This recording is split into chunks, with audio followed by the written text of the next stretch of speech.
ஒரு தாய்க்கு எல்லா பிள்ளைகளும் ஒன்று தானே. அதனால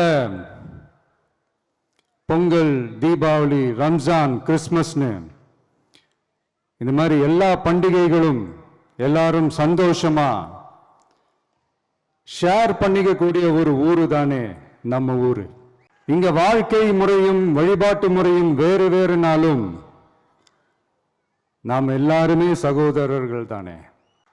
அதனாலதான் நம்ம அரசியலுக்கு வந்ததுக்கு அப்புறம் கடவுள் நம்பிக்கை உண்டுன்னு அறிவிச்சது ஏன் தெரியுமா?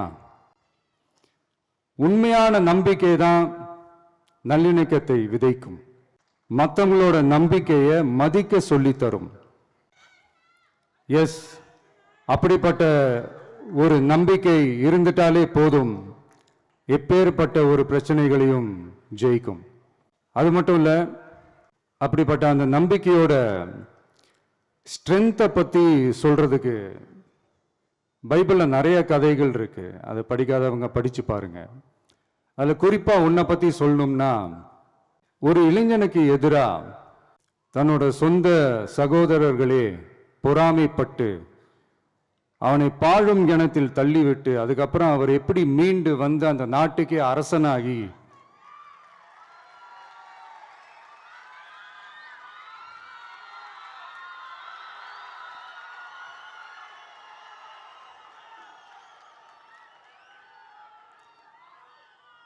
அந்த நாட்டுக்கே அரசனாகி தனக்கு துரோகம் செஞ்ச தன்னுடைய சகோதரர்கள் மட்டுமல்ல, அந்த நாட்டையே எப்படி காப்பாத்தினாருன்னு சொல்லி இந்த மாதிரி நிறைய இன்ட்ரெஸ்டிங்கான கதைகள்லாம் பைபிளில் இருக்கு. படிக்காதவங்க படிச்சு பாருங்க.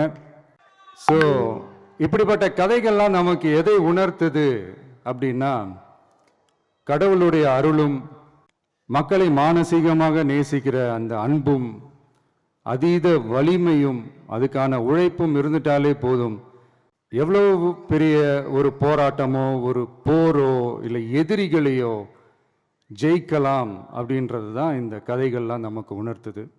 இந்த விழாவில் நான் ஒரு உறுதியை ஒன்று கொடுக்குறேன். நாமளும் தமிழக வெற்றி கழகமும் சமூக சமய நல்லிணக்கத்தை பாதுகாக்கிறதுல 100% உறுதியாக இருப்போம்.